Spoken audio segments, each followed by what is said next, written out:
Good morning, Raptor Freaks. Lexi Otts here, and today is Sunday, so we're doing a Sunday special report. I like to do little special 60-minute style kind of reports on Sunday, kind of in honor of 60 Minutes. And well, last summer I did a dumpster fire rankings, which is basically like the opposite of the power rankings for ESPN. Is basically I'm ranking the teams for how toxic and how dysfunctional they are in different ways. Last year I did it and I put the Raptors in a very favorable place. But it turned out over the season that we were actually in the middle of the dumpster fire rankings, and we were actually a dumpster fire on the down low last season. In some ways, I debated whether I should do these dumpster fire rankings again this summer, but I was like, you know what? This is a pretty cool kind of like signature thing that you're doing, Lex, and nobody else is doing. And even if it messed things up or something, I don't know if it messed things up, but like talking about it, I'm going to be a lot more fair this year. Last year, I said the Raptors didn't have any kind of dumpster fire, but we turned out we did. So it was tough. So this year, I'm putting them exactly right in the middle of my rankings. I'm not putting them as one of the teams that are not most positive or most negative. I'm putting them right in the middle at 15, and I'll have teams that are worse than them, and I'll have teams that are better than them as I go over the rankings. But I just want to check in with you guys first in the comments. Dana, Canadian Dana is first. Good morning, everybody. Good morning to you, Dana. Hope you're having a fantastic long weekend. And thanks for being here this morning on a Sunday, a long weekend. Trevor's saying, good morning, Raptors family. Happy Sunday. Happy Sunday to Trevor J. Hopefully you have some nice words of wisdom. Let's see what you're saying.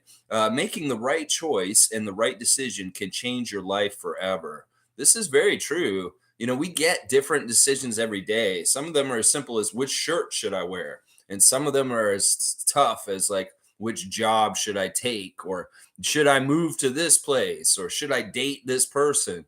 All these decisions can add up to your quality of life and what happens to you later. So it's good to put some forethought and maybe don't make rash decisions. It's good to kind of think things through because they can have implications for later. That's for sure. Jason Smith's here. Good to see Jason Smith. Good morning, everybody. Good morning to you, Jason. Good to see you pop in from time to time. Johnny Durag is here. Good to see Johnny Durag. Every morning, 9:30 a.m., we're doing a Raptors talk. And if you're a big Raptors fan, a positive Raptors fan, this is the YouTube station for you. We're just going to talk Raptors every single day. Currently, whatever's happening, like Grady Dick at Carabana yesterday, we'll be talking about that today. We'll talk about all kinds of Raptors-related stuff. So, Johnny, if you're a big Raptors fan, this is a place to be. Let's see if Masai Ujiri living off of the 2019 championship. Some reports I read is he isn't taking the team in the right direction, and maybe he is in over his head. Okay, those reports you're reading, Johnny, come from the United States, and they're very pointed, and they have their purpose. Let's just say from the other side, they want perception to be weird about the Raptors. We know what we're doing. We don't care if other teams and other writers or different people don't know what we're doing. In fact, we don't care what they think because in their eyes, there's only one decision for us to make, and that's to tear our team down and rebuild. Well, Masai and Bobby are defiantly saying we're not fucking doing that because we don't have to do that just because some ESPN writer like Tim Bontemps is writing in an article saying the Raptors are not rebuilding. What's wrong with them? What the fuck? We have to do something just because a writer writes it? And then, this is the problem. Fans like you start thinking that, we're fucking up because we're not listening to the ESPN writers. Nah. See, we're smart in that. Masai Ujiri works for himself. He doesn't work for ESPN. He doesn't work for stupid ass people that are writing shit down south. We're doing what we're doing because this is the healthiest, smartest thing for us. And just because other people perceive our team a certain way, well, they're fucking gaslighting us. And Johnny, you're getting gaslighted. So get on the car with us and believe in Masai and believe that he's doing a great job. In fact, you know what? I would argue all kinds of points that would say he's doing a fantastic job since the championship.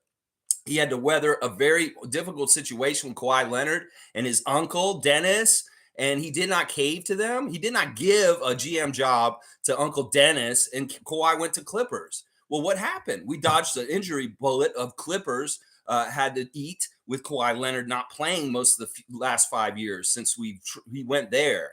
So in some ways, we were in trouble with Kawhi either way. It was going to be a 1-year rental, and of course, it's going to be a drop off after that.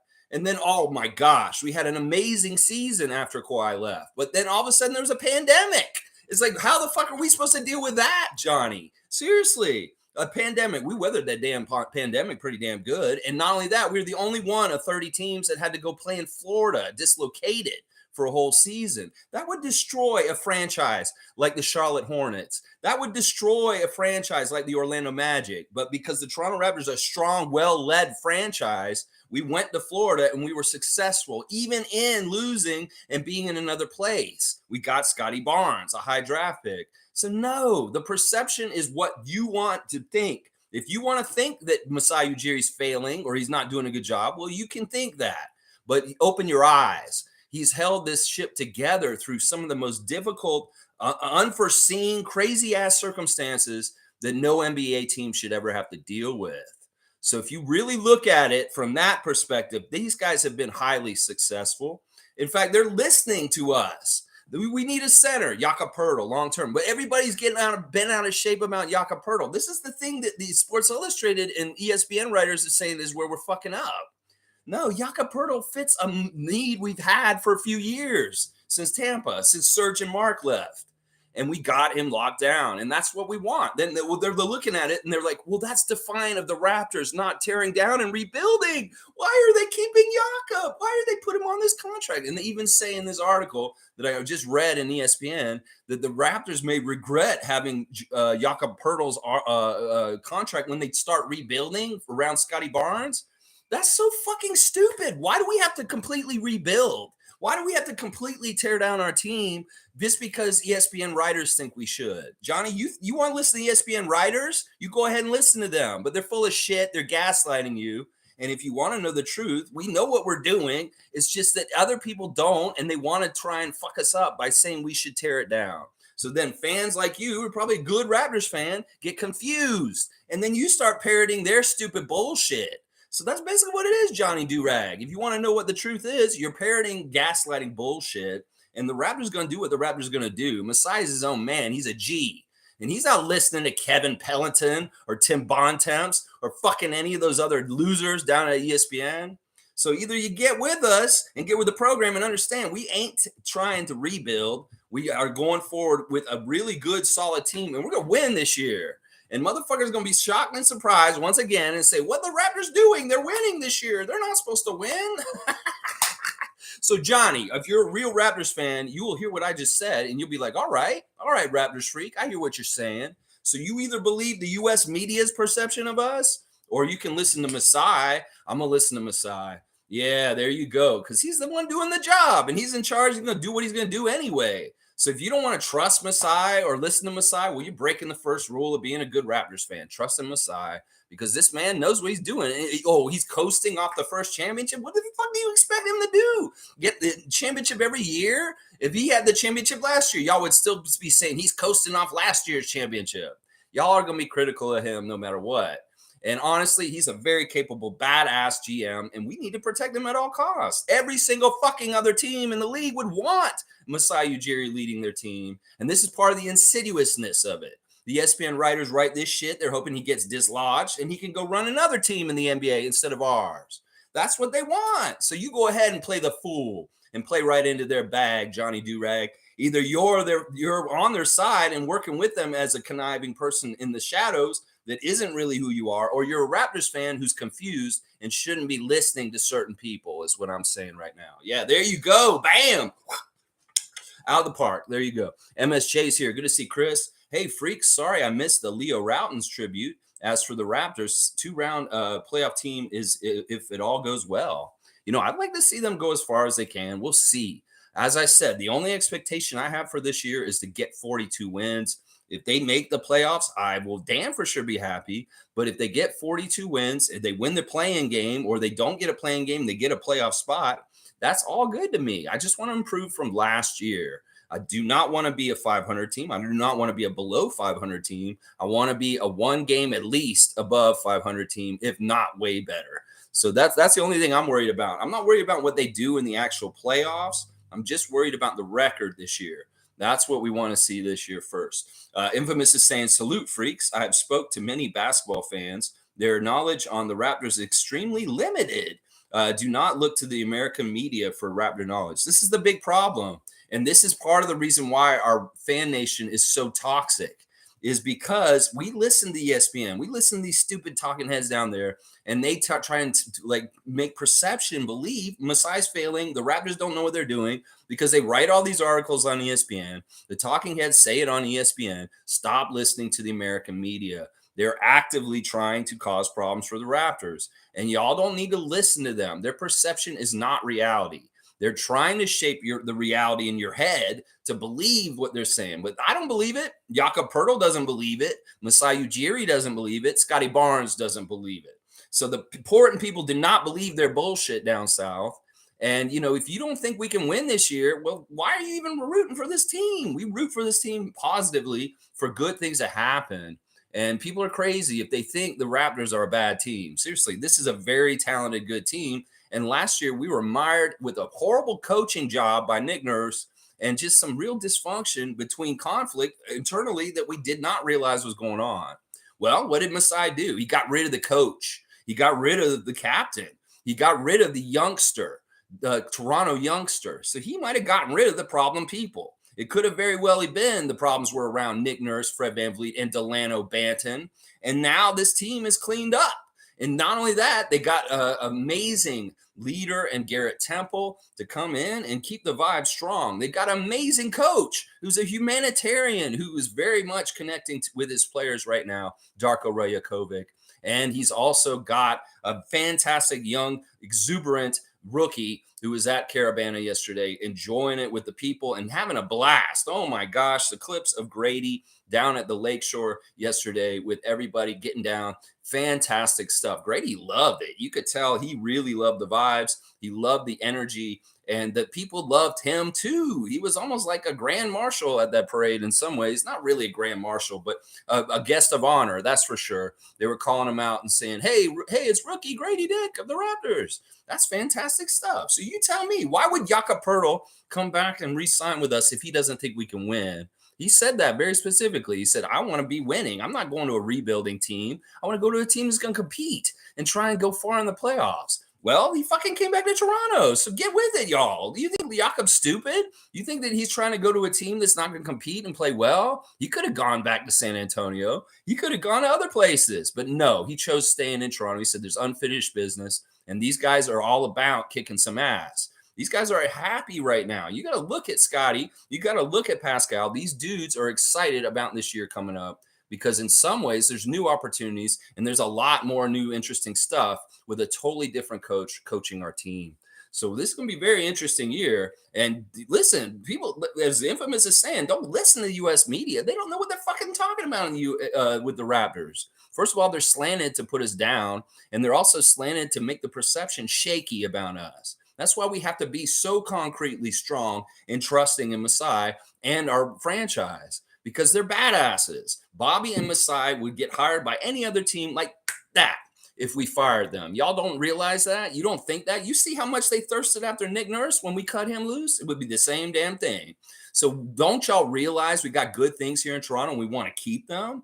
Y'all want to fucking run them out of town like Johnny Durag saying, oh, Masai is coasting off his last championship. That's bullshit. That is bullshit. He's a good person at his job, and we need to value him and protect him and keep him on this team. The sentiment shouldn't be get rid of the front office. That's fucking dumbass talk. That is people that are not fans of the Raptors. Masai is one of our best assets, and anybody who thinks we should get rid of Masai Ujiri, you're a fucking idiot. Let's just put it that way. There you go. All right, let's keep going. All right, let's see. Trevor J saying, check it one more time because today I'm in Atlanta for the Banner Brothers trade show. All right, Trevor J in Atlanta, Hawks territory. Say hey to my brother. He's down there in Atlanta too, Trevor J. But yeah, I hope you're having a nice time in the Peachtree City. Not a bad place to be. Hopefully the weather's not too hot, Trevor, and you enjoy your work there this weekend. Raptors freak. Super fan, the greatest Monique Lawrence is gracing us with her presence. Good morning, Raptors. Good morning, Raptors are 6 on my list because of how long they took to find a coach in a slow summer. All right, she's got her own dumpster fire rankings. Very, very cool, Monique. I like hearing that you're doing your own thing with that too. All right, let me get the link for it so y'all can look at this. I'm copying the link, and anyone with the link can get this. All right, copying the link, and you guys can look at my dumpster fire rankings, and I'll go over it. I'll go over it really, really easy and stuff. All right, so Monique will be the last comment that I read for now, and we'll go over it right now. All right, now number one on my dumpster fire rankings this year is going to be the Orlando Magic. Just this thing that happened this past week is really, really toxic. This is horrible. Like the team management is giving money to a racist, to a bigot, to a dictator, to a fucking really, really bad person, Ron DeSantis. And this is really toxic. This is extremely toxic because it's like the guys who play for Orlando who are progressive or left leaning or think that way are going to be like, my own team hates me because they're giving money to a guy who hates black people. And that's basically what Ron DeSantis is. He's trying to teach people that slavery was beneficial for black people. You know, he's really fucked up. You guys don't understand that Ron DeSantis is like Hitler. Like him and Trump are like Hitler kind of people. They go after a certain group, like trans people, like Jewish people back then. And that's what they're doing. They're doing all the playbooks of the old fucking Nazi Germany right now. And idiots that are following them are Nazis basically in the United States at this point. So anybody who's DeSantis or Trump, you are fucking the modern day Nazis right now. So anyway, the Orlando Magic give money to this guy to become president, a guy who fucking devalues black people, a guy who's trying to put trans people in jail. He's just a really fucked up person. So it's like, I would not want to play in Orlando. Larry Nance Jr., very critical of them. There's probably a ton of players that will never, ever want to play in Orlando for that management group or that family, the DeVos family. So yeah, that is number one toxic situation in the NBA this year. The fact that franchise is now very openly giving political money to a really, really bad candidate, a really, really bad person, is really fucked up.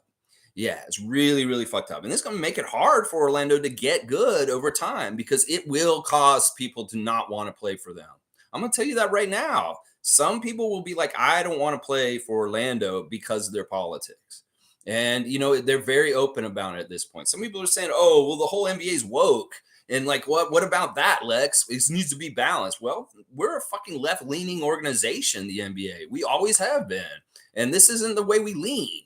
This way, right, in the very far right, militant, like fucked up Nazi right. Yeah, this is absolutely the most toxic situation, Orlando. And I'm shocked that more people aren't speaking more out about it. The NBA Players Association is very critical of it. And, you know, this is going to be on the download, something that's going to hurt Orlando and Miami's franchises. You know, the only thing that balances it out is De'Aaron Fox talking recently about the taxes that the players have to pay. They actually have to pay taxes for each location they play in. So when they come to Toronto, they got to do Canadian taxes. When they're in California, they have to do California taxes. So say you're saying that some of the players don't like playing for the California teams because in some ways they get taxed way higher in weird ways by the state tax in California, whereas they do like the Florida state tax. So maybe that's in the favor in that way. But otherwise, politically, nobody's going to want to play in Florida. Seriously. Ron DeSantis is bad for business in Florida. He's taking on Disney and the NBA. And yeah, he's shot fired on the NBA for being critical of the Magic for giving him money. Yeah, he's shooting shots at the NBA now, just like he's been shooting shots at Disney. Yeah, you're an idiot. You're going to lose so many contracts and jobs. We've already seen something happen recently with NASA and space exploration. It used to be Huntsville, Alabama, where they used to do mission control out of. Well, because of their stances against gay people and different things like that, Alabama's losing out on huge business from having mission control in their state. They've moved it to Colorado. They've moved mission control for all space exploration out of Alabama, Huntsville, and because they're bigoted. So that's what I'm saying. People will leave these states where people are fucked up and being crazy, like Florida and Texas. And Orlando's number one on the list, partly because of that. Now, number two on my list is the Philadelphia 76ers. And it really has a lot to do with James Harden. Obviously, there's a report out yesterday that James Harden and Daryl Morey's relationship is absolutely not going to be able to be mended. In some ways, people are saying that if this year the Philadelphia 76ers do not get past the second round, they will be firing Daryl Morey. because he has not done his job correctly. I believe that's true. That's probably right. Nick will survive because he's the new kid on the block, and they really covet having Nick Nurse as their head coach. They're more likely to stab Daryl Morey in the back and fire him, or ship Joel Embiid out of Philadelphia than fire Nick Nurse at this point. It's really crazy. He hasn't even done anything for them, and they already protect him more than their franchise player. Well, I don't blame them. Their franchise player making overtures that he might maybe want to go play for the New York Knicks. So, yeah, you tell me if Philadelphia is a dumpster fire or not. Montrezl Harrell tears his ACL. James Harden is still on that team, even though he opted in. He opted in so he would get traded, and they're not trading him yet.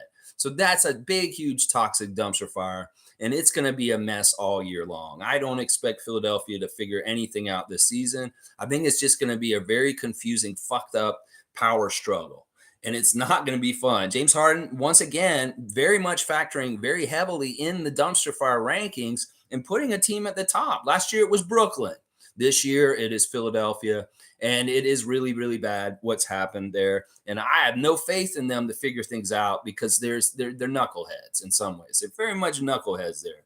Number 3 on my list is the Portland Trailblazers. A lot of this has to do with the current situation with Lillard and how they're kind of hung up and in limbo. Also has to do with the ineptness of their front office and how they've gotten to this position with Lillard and not getting anywhere. And until this gets dealt with, Lillard leaves, this is going to be a toxic situation in Portland. He's said too much this summer, and it's going to be really hard for him to just come into training camp and do his thing without it kind of being a distraction and kind of weird feeling. So as they move Lillard, I'll bet Portland will plummet down in the dumpster fire rankings. Not too far, but they will go down in it. But for right now, because of the situation presently with Dame Lillard, this is the number 3 dumpster fire on my rankings. Number 4 is Charlotte. Charlotte goes without saying. This is exactly where they were last year on my dumpster fire rankings. Nothing has changed. They have continued to have issues with like just quality of anything on their team, coach, players, GM, whatever. The only thing that was good in the Charlotte Hornets franchise was the ownership, and that was Michael Jordan. Now he's sold it and he's gone. So, yeah, I have no faith in the Charlotte Hornets. They're just a mess. They don't do anything correctly in a lot of ways. This is what I'm saying. Y'all, we could be more like the Charlotte Hornets if we didn't have Masai Ujiri. So understand this and protect Masai. Number 5 on my list is the New Orleans Pelicans, and it's a weird situation. I only say this because of Zion. And Zion Williamson is, been a distraction and really held them back in certain ways. For being such an important player to their team, he really hasn't done enough to help them in his career so far.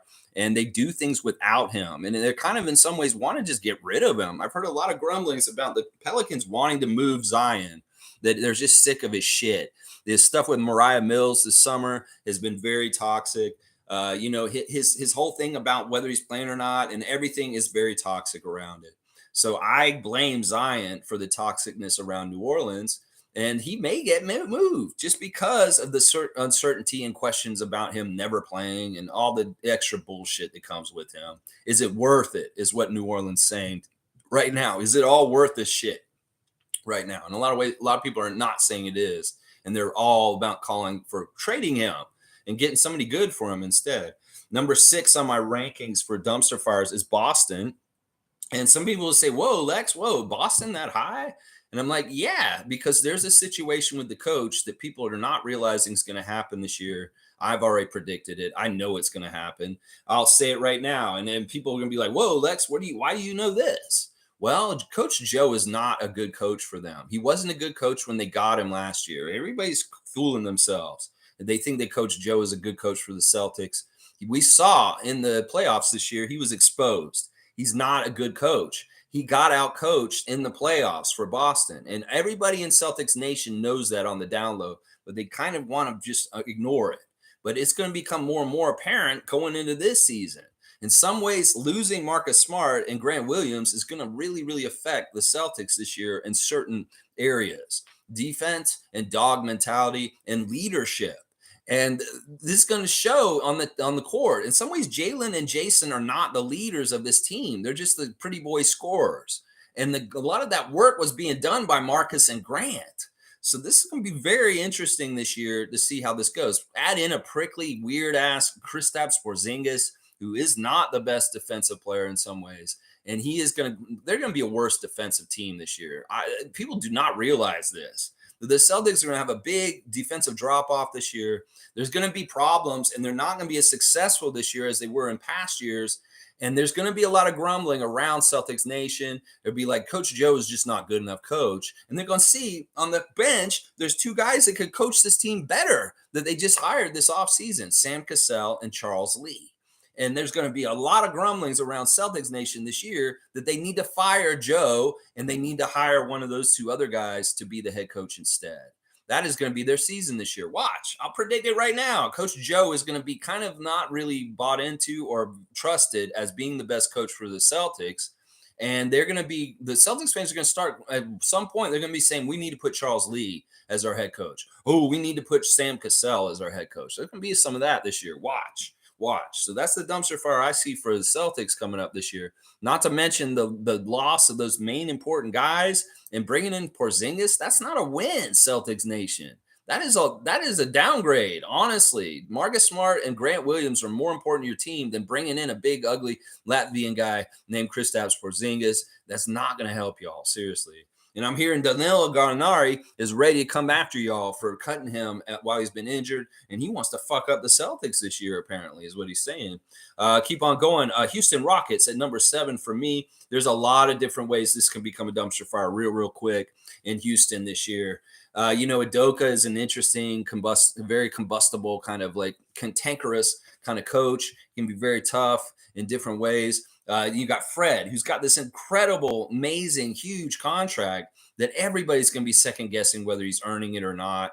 That in some ways is going to be this albatross that's going to be around his neck for the next few years that in some ways he won't be able to overcome. The Houston Rockets paying him $43 million a year, they're going to be a lot of critics of him. If he plays like he played in Toronto the last couple of years down there, he is going to get skewered by Houston Rockets Nation. And they're going to be not very happy they have him very quickly because he's going to show an inefficiency. He's going to show a failure, and he's going to show that he has problems with his game like we've known the last couple of years in Toronto. So, yeah, Fred, this is a tough. I love Fred, and I don't want to see this, but he's going to get a lot of criticism for how much he gets paid and what he's doing on the court. Watch. And then you add in Dylan Brooks into this whole situation with his craziness and his personality and his extra shit disturbing that he does whatever he does. Yeah, this could be real crazy. If Fred doesn't like young, immature players, he's going to have a hard time playing in Houston with a whole bunch of youngsters down there. And I could see that being a problem also. So, yeah, Houston, I think there's going to be a dumpster fire in Houston to a degree this year. It could be because of Fred's contract. It could be because of a veteran versus young guys conflict like there was on Toronto this year. Yeah, there could be a lot of different reasons why. But, yeah, I think Houston's going to have problems. Cleveland is number 8 on my rankings. And people say, whoa, Cleveland, number 8 on your rankings? That seems like that's too high to be on the dumpster fire rankings, Lex. Well, there's a problem on the down low that nobody wants to talk about. And I'll bring it up all the time because I know it's true. And I know that this is going to happen this way. Cleveland, you do not get used to Donovan Mitchell. He is a fool's gold for you for now. But as soon as he gets the chance and he has control of his destiny, he will leave y'all high and dry. He will not stay in your city. So don't get used to him, seriously. And if you're building towards a championship with him being your guy, don't get used to that either. He's going to cut out on y'all, and it's going to be very, very toxic and very, very fucked up. Watch. And y'all are going to hate him by the end of this. Watch. Donovan Mitchell is not your friend. You, Cleveland Nation, you're going to hate Donovan Mitchell before everything's done. All said and done. Watch. You will. Because that man wanted to go to New York. He never, ever wanted to come be hot in Cleveland. He wanted to be where, the pretty people are in New York City, not with the ladies on Hot in Cleveland. No, he never wanted to go there. No, he did not. So you're going to find out. The longer this takes, you'll find out the worse later. All right, Minnesota is number 9 on my dumpster fire rankings. And this really does have to do with Rudy Gobert. You punch a teammate out in a timeout last season. There is some toxicness there. I would balance it with the fantastic young citizen that Anthony Edwards is. He's a fantastic young player in so many different ways. He's a great teammate. And in some ways, he cleans some of this up. But Gobert is still an idiot.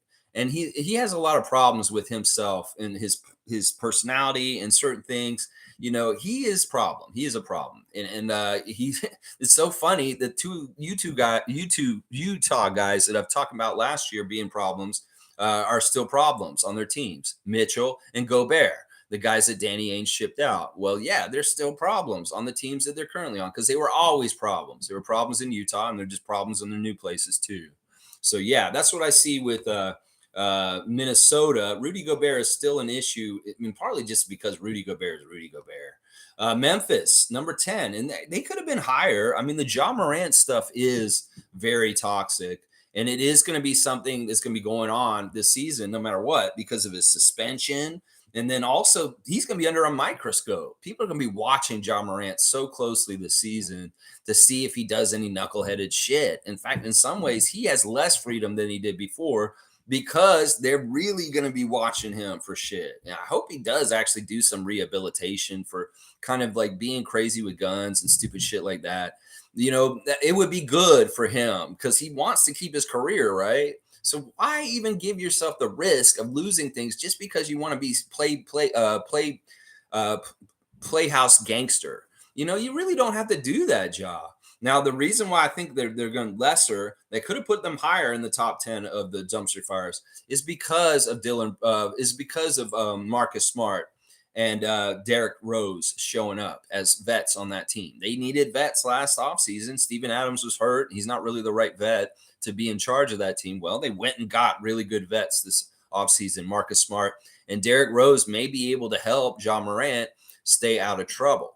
So we'll have to see. They're losing also one of their great people person coaches, Darko Rajakovic, also. And that may have a factor in how things go with them. But you can also say they lost Dylan Brooks. So that kind of helps their toxic dumpster fire ranking also.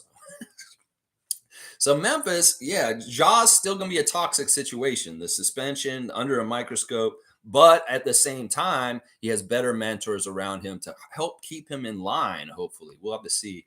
All right, I'm getting into more still negative things around the team, but not as bad. We're in the middle now. At 11, I've got Dallas Mavericks, and this really is because of Kyrie. Never underestimate Kyrie Irving to be some sort of knucklehead or cause some sort of problem for a team. We've seen it in the last couple of years. Now, right now, things are okay in Dallas. They seem to be okay last year when he showed up the little bit of time. But there's going to be something at some point. I still don't think the fit of him and Luka is smart. They're both point guards, and they don't really fit on the same team. But Mark Cuban thinks so. So he's kept them together, and he's going forward with them together. That's the thing. This could really blow up in your face, Mark. If Luka gets turned off from playing on the Mavericks because of Kyrie and any kind of toxicness, you could lose out on your once in a lifetime franchise player that you really value just because you have a Hall of Famer around just for jollies. So yeah, Kyrie Irving is always a potential dumpster fire. And we'll have to see how this goes for Dallas this year. It was smooth at the end of last year, partly because Luka's just Luka. But this year could be with more kind of who knows what could happen. Things could be smooth and fine and everything's okay, but it's Kyrie, y'all. I gotta be like, okay, Kyrie could be doing some crazy shit with Vax or something he posts, or there's all kinds of different ways Kyrie can open up a dumpster fire for the Mavericks. There really, really are. Next one is the Lakers. And the Lakers are just, they can be toxic at any point for any kind of reason. Right now, they're actually not very toxic. I'm actually pretty shocked at how they're operating these days. They're actually doing smart things. They're kind of doing good things. And, but still, with LeBron James, different situations, injuries, Laker Nation, they can be very toxic dumpster fire for the Lakers at any point in this season very quickly for different reasons. So I never underestimate the ability of the Lakers to self-explode on themselves in some sort of weird way. Now, Russell's not there. I get it. But there's still there's always some weird shit going on around LeBron. That's always kind of a little bit off. And that's what I say. There's toxicness around LeBron, even if he's one of the greatest, the most scoring guy in the NBA history. He's King James, all this stuff. There's still toxic around LeBron, no matter what. Because just to be LeBron, there's toxic around you because your hierarchy, You're above everybody. In some ways, it's like it's not easy to play on a team with LeBron on it. I don't know if people don't understand that, but it is. It's not that easy to be on a team with LeBron on it because partly he's a whole circus himself in some ways, and he does get treated differently than everybody else on the team. Let's see. The Clippers are my next one. So I got the two LA teams in there in the middle. The Clippers, of course, it's the same thing. It's like, are these guys going to show up? Are they going to play? Are they going to just sit there and collect money on the bench in street clothes? That's the same old shit with them. I mean, they could get really healthy both ways, healthy, toxic, not wise, not no toxic, and also health wise as far as their bodies, and it could fix things real quick. Real quick. They seen a picture this weekend of Barbie wearing the Kawhi Leonard jersey. She's a Clippers fan, and she's got the Kawhi jersey on, Margot from Barbie. Yeah, very interesting stuff. But don't underestimate the Clippers for not showing up for games. How about that? How about that? It'll be a very interesting year for them. We'll see how much they play. Golden State is actually next in this list, and this is a very interesting team from last year. Last year, at the top of the rankings, I had Toronto and Golden State as the two least toxic teams. Well, I was wrong on both of them because Golden State turned out to be one of the most toxic teams last year, just like us. And we had the same problem, really. In a lot of ways, the Golden State Warriors season last year mirrors the Raptors season. You know, it started out with the Draymond Green punch to Jordan Poole's face. And that was a toxic thing right away. And that really set the whole tone for last season. And the mistrust between Jordan and Draymond was there all year. And nothing got fixed. And we see who won. Draymond won. And Jordan got exiled to Washington. So in some ways, that problem is gone. It's gone. Jordan versus Draymond is gone. That toxic really hurt the Warriors last year in a similar way that our team was hurt here in Toronto. We had internal conflicts that nobody was talking about. Well, the same damn shit was going on in Golden State.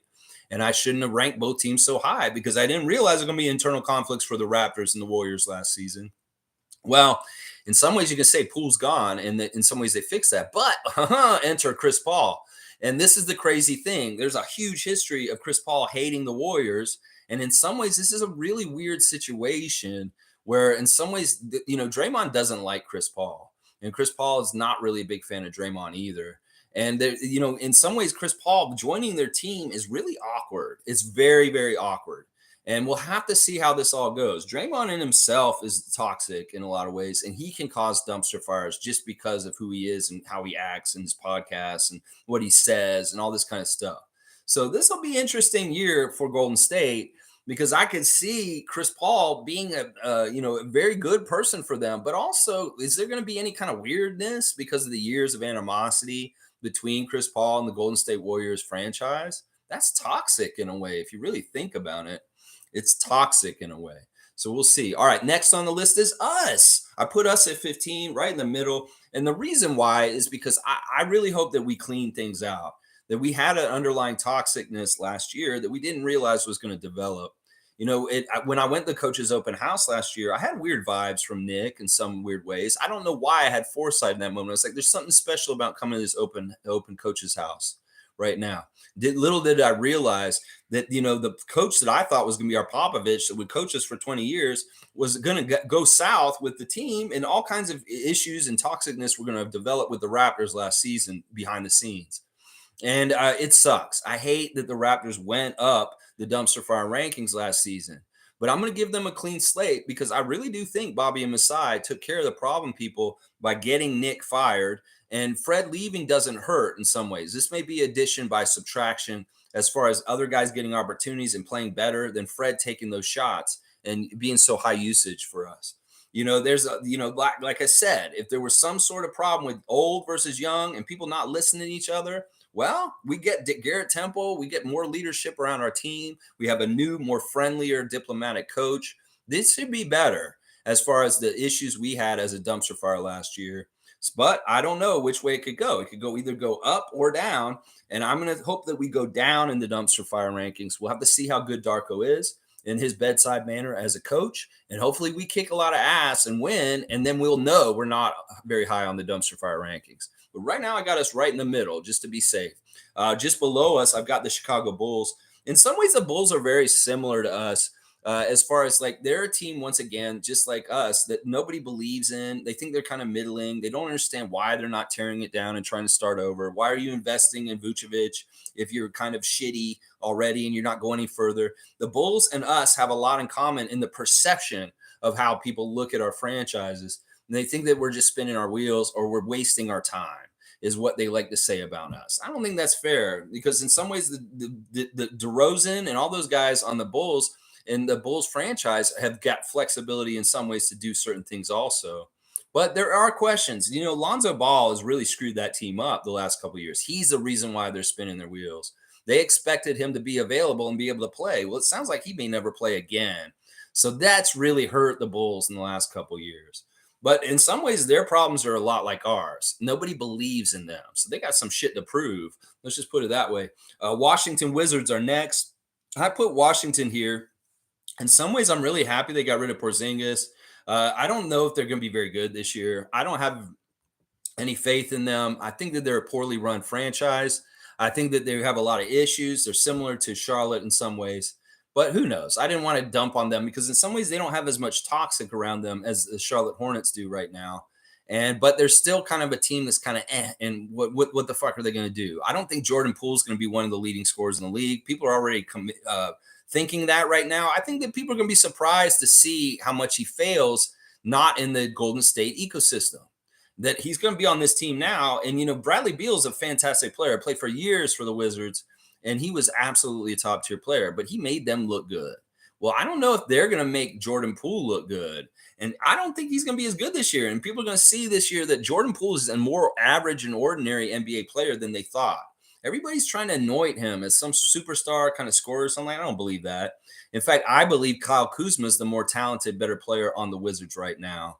So it'll be interesting to see what happens with Wizards. Once again, they're boring. Who cares? They're not going anywhere. We know that. We know that with them, especially this year. They haven't upgraded anything, so they're not going anywhere this year.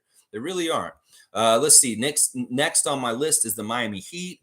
The Miami Heat are in this position mainly because of, they're weird. They very much are lusting. They lust every which way. They lust for Bradley Beal. They lust for Dame Lillard. They lust for Joel Embiid. They're lusting. They very much know that they lack things. And they know the time is running out with certain players on their team being older, that their window to try and win has been closing. And these last couple of years have been some of their best chances. And they've struck out, whether it was in the bubble against the Lakers, whether it was last year against the Nuggets. They know that they've been getting good chances, but they just don't have enough. And how do they add it with their whole roster build and how they pay guys? How do they add to this team to make it better? In some ways, they're a dumpster fire on the down low, even though they went to the finals last year. The way they've treated Kyle Lowry in the trade talks and the way the fans treat Kyle Lowry is very much toxic. So, yeah, there's some toxic things around Miami right now. The lust for other players, not being happy with what you got.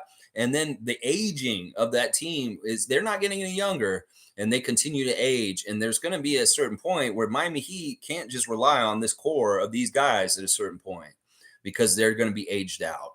And it may be too late already. They may be too old already to get all the way to the end and win it. They showed last year with a very deep, long playoff run. Well, did they have the gas in the finals against the Nuggets when they finally met them in the finals? No, I don't think they did. They did so much to push so far through the Eastern Conference Finals that when they got the finals, they were out of gas. So, yeah, Miami in some ways is on the down low, is a dumpster fire in some ways. New York Knicks is next. New York is actually fallen in the dumpster fire rankings from last year. I had them much higher. James Dolan, different issues. New York can always be kind of on the dumpster fire rankings, and they can always rise up the dumpster fire rankings real fast. But in some ways, they're doing smart things right now. I'm really shocked that New York and the Lakers are both making smart moves these days. Usually they make really bad GM moves, and that's part of the reason why they continue to get worse. Well, the New York Villanova players are going to bring in a vibe and a certain kind of thing. And there's all of a sudden people lusting to come play for the Knicks again. It wasn't like the Knicks were very attractive to go play for in most of the last couple decades. No, now it is kind of like that. Like Joel probably would come there. Donovan would probably come there. There's different players that would come to New York at this point, and it's not totally not like a dead end destination for people in the NBA. So things are turning around for them. But Once again, it's the New York Knicks, the equivalent of the Toronto Maple Leafs to the NBA, and their press corps and the way the fans are and everything. Don't be surprised if the toxic of all that will destroy the Knicks, even if they get things going right with their team somehow, some way. So we'll have to see. Right now, they're set up in a way that they're actually going to be pretty good, and they're not in a bad place toxic wise. It seems like James Dolan's chilled out a bit, and he's not causing stupid waves like he used to all the time. So yeah, but the Knicks, they're the Knicks. They could go up the dumpster fire rankings real fast, is the way I look at it. Oklahoma City Thunder are number 20 on my list. I really think this is, once again, that Oklahoma City is a glorified farm team for the NBA, that all these young guys cannot be together. They're not going to win. They're not on the same schedule. You know, if you think you can keep this core together for like 7 years, you're crazy. Everybody's going to want money in different ways, and it's going to be weird. And it'll be the same shit that happened before with Harden, Westbrook, Durant, and Serge Ibaka. That core that y'all had way back, well, where did it go? It dissolved. Or went all over which way. And it's going to same kind of shit with your good players now. And I don't get a team that gets like 22 good players and then they have to cut 7 of them all of a sudden. That's such waste. So there's a lot of weirdness about Oklahoma City. I have no faith in them. I feel like there's going to be young infighting at some point because there's not going to be enough food to feed all the mouths on that team at some certain point. When all these guys get to a certain age, like, what do you do? Seriously, what are you going to do? You got to make these tough decisions. What, did they just get the ability to pay everybody all the money in the world? No, they got to play by the rules from the NBA. And they're not going to be able to pay all those talented young players when they all come up on big contracts all at the same time. So yeah, you tell me if Oklahoma City's smart team building. They're not. You need tiers of different players at different ages. And that's part of the thing that people don't understand about the Raptors right now. Well, why are they keeping older players if they're not rebuilding around Scotty? Because you need different ages in your team, because it's just smart ecosystem for an NBA team. If you're all bottom heavy and nobody knows what they're fucking doing, who's teaching them? Who's teaching them? Is SGA the teacher? He's like the student teacher. And I mean, he'd be good at it. He is good at it. But in some ways, they lack certain things as far as teaching from older players. And that's the thing. The NBA understands, certain teams understand this is still important. And that was Houston, Memphis, and the Raptors this offseason, getting veterans added to their teams that were very young before. So, yeah, I look at Oklahoma City as just a dumpster fire waiting to happen. All right, these are the teams that are positive. These are the top 10 teams as far as least dumpster fire rankings. As far as things, Atlanta is number 21. I do see Atlanta having possibilities for dumpster fire stuff with a knucklehead like DeJounte Murray. And Trae Young is always goofy and stuff. Right now, Trae Young is arguing that he should have been on Team USA and that he's upset that he was on Team USA. Dude, come on, man. You just make it yourself look bad. Don't tell everybody that you're not on Team USA and you're upset. Is LeBron on Team USA and he's upset? No, you could easily be in that group of guys that are just like, we're good and we don't have to be on Team USA, but you're actually saying you wish you were on it. That makes it sound like you're a loser. Honestly, you could have just been about your business and not said anything about Team USA, Trae Young, and you would have looked better. Trust me. Atlanta, in some ways, they don't have very good assets. They don't have a good GM office. No disrespect to, I think it's Landry Fields who's running that team right now, but they're just not a team. They're kind of like Washington and Charlotte to me. They're just one of these teams that are just not going to go anywhere just because they don't have enough good things going for them. Now, this team is a success story. The next team on my rankings, number 22, was at the very top 5 of the dumpster fire rankings last year, and they cleaned house and they fixed things a lot, and that was Phoenix. Phoenix had a huge dumpster fire at the end of offseason last year with DeAndre Ayton and Monty Williams still set up to be around each other. Chris Paul, all kinds of issues with their front office, with the GM changing, the owner, Robert Sarver, having to fucking go, and then coming in with Matasheba. Well, Matasheba has made a big, huge impact in 1 year, and he's got them into a positive level of toxic with not as bad as they were last year. They shipped out. Well, they fired Monty Williams, so that fixed the problem with him and DeAndre Ayton, and DeAndre got to stay because they were trying to trade DeAndre. DeAndre wasn't getting traded last year. Well, they fired the coach, and that was where the issue is. So maybe there won't be an issue now with Frank Vogel coaching and DeAndre Ayton, and Chris Paul's gone now too. And in some ways, that helps with toxicness. In some ways, I'm not saying that Chris Paul is really a toxic player, but in some ways, he was part of the issues in Phoenix that they needed to change. The fans wanted to change from him. And well, that was one of the things they've done. So they've done some good things in Phoenix, and I feel like they're in a good positive place. Kevin Durant is actually in a good mind space and a good headspace in that city. And they've got Bradley Beal now. Now, there could be all kinds of ways that it could go south real quick. You know, they're top heavy roster with so much money on four guys and nothing for anybody else could be a weird thing. You know, a new coach with Frank Vogel. We'll see how they get along. We'll see how they take to his system and see if they have success. I do feel like Phoenix is going to have defensive deficiencies and they're not going to be good on defense. So they're going to be trying to outscore everybody, but that does not win championships. I don't care what you say, Kevin Durant. You get into scoring races. That's not the way to win championships. You can act like offense wins championships, but that's not the fucking truth. This is a team who makes stops and then makes more baskets because of the stops that wins championships. And that may be the folly in how you're going about trying to win championships. You think that you can just be offensively overpowering Phoenix and win a championship? You're crazy. I don't think the Suns are a legitimate championship contender because they lack defense. People are going to be able to score on them however they want at any time. And so you go ahead and think that y'all got a winning team there to win a championship. Y'all don't. Y'all need a balance and you need more defense. Bol Bol all of a sudden becomes some sort of defensive genius or something like that. Maybe DeAndre Ayton actually tries harder. Maybe I don't know. But a lot of times you guys, listen. There's Bradley Beal's trying to say you have to come back to being a 3-and-D player or a two-way player. I'm like, dude, you never were a two-way player. You've always been just an offensive player. When have you ever fucking been known for your defensive side of things? Seriously. So that could be the problem for the Suns. It's just defense. They're not going to play any defense this year. We know they're not. Let's see. Next team is Utah Jazz. I don't have a lot to say about the Jazz. I think they're in a good place. I think Danny Ainge is running the team really well. I think that they've got an interesting young players, and they did well last year considering where they were and all the change from the big moves last summer. So honestly, the Jazz are kind of a positive story about positivity. And I think Dwayne Wade being in the ownership group for that team is part of it. And, Danny Ainge and Dwayne Wade are doing a good job in Utah. So I can't hate on that. And I don't see any like negative, really bad stuff with them right now. I think they're in a good place. Now, this team went the furthest as far as detoxifying their team out of all of them. And this was under the directive of the new owner in the last few years, Joe Tsai. He got the Brooklyn Nets out of the top 5 of the most dysfunctional dumpster fires in the league. This is a big testament because Joe did what he said he wanted to do. He wanted to detoxify the stupid Nets big three of Simmons, Harden, and Durant.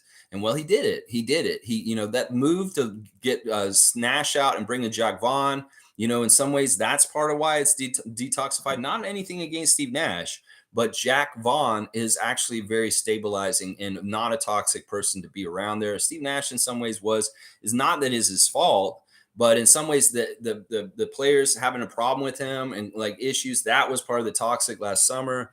Kevin not being on that team anymore really detoxifies it. James Harden not being on that team anymore really detoxifies it. Now, the one person that could still make it kind of toxic is Ben Simmons, but it sounds like he's ready to play, and it sounds like he has a lot to prove, and that in some ways he doesn't want to be the distraction this year. They've got a good group with Mikal Bridges and some of those other guys. They've got good vibes around them, and I think Joe Tsai has been very, very successful at turning around the dumpster fire that the Brooklyn Nets were last year.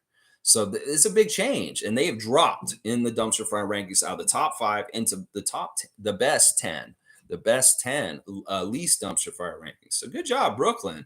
You did a good job.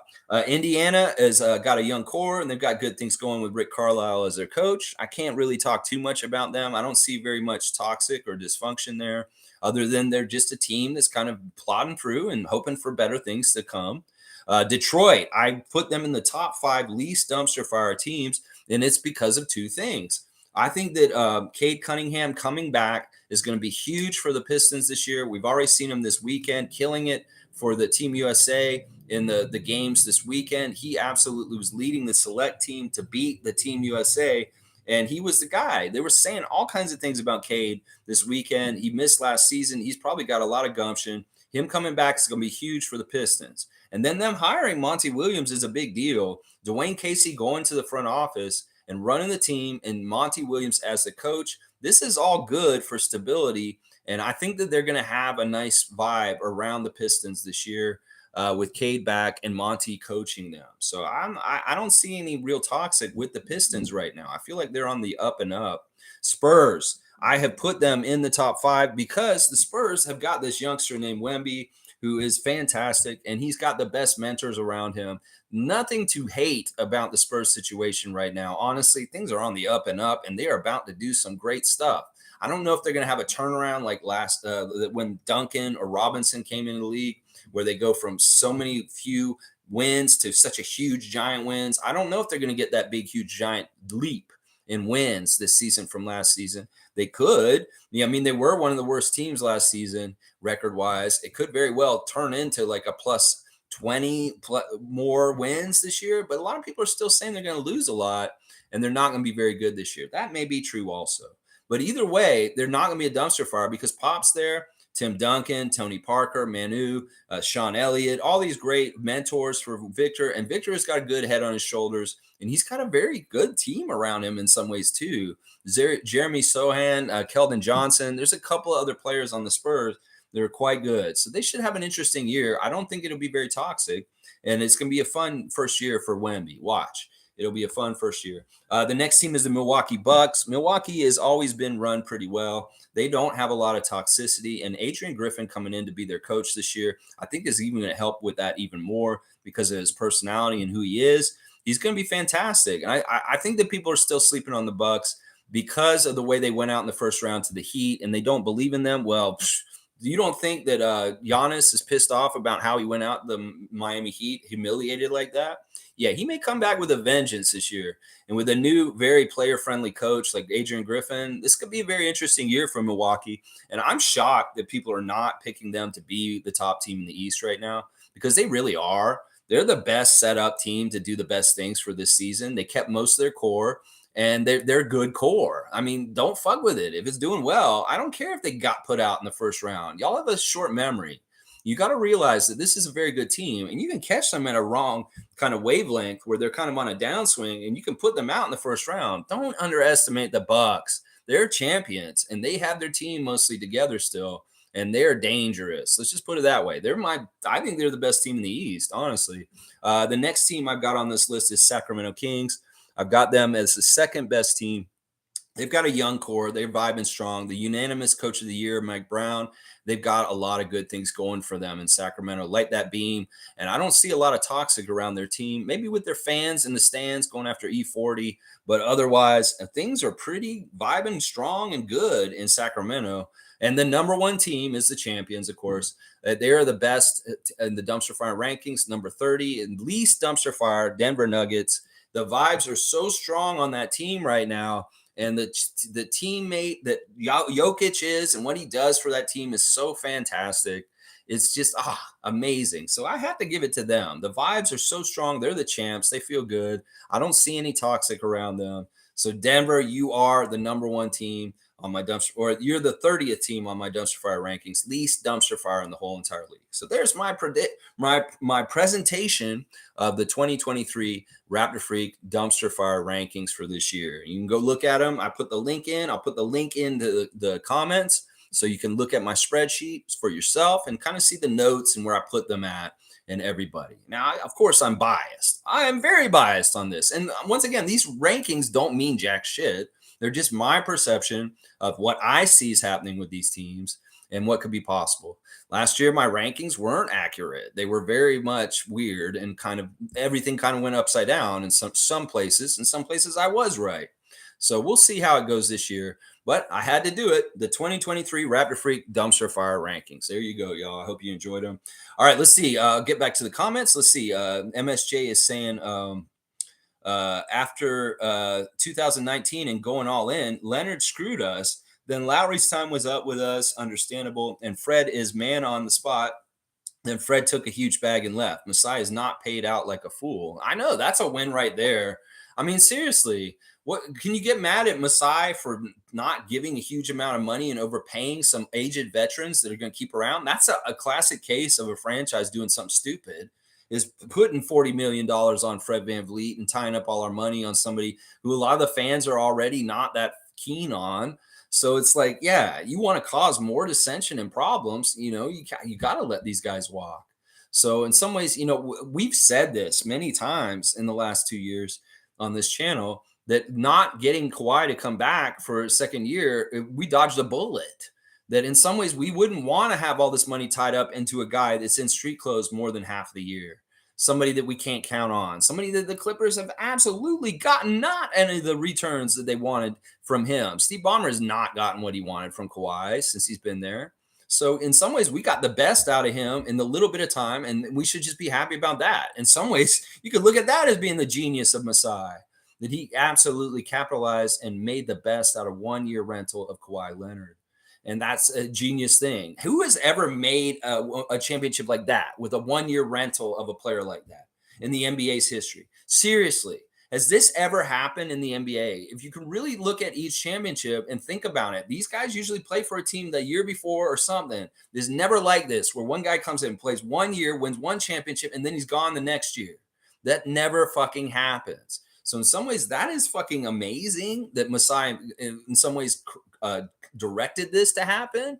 It's very, very amazing in some ways, for sure. I love it.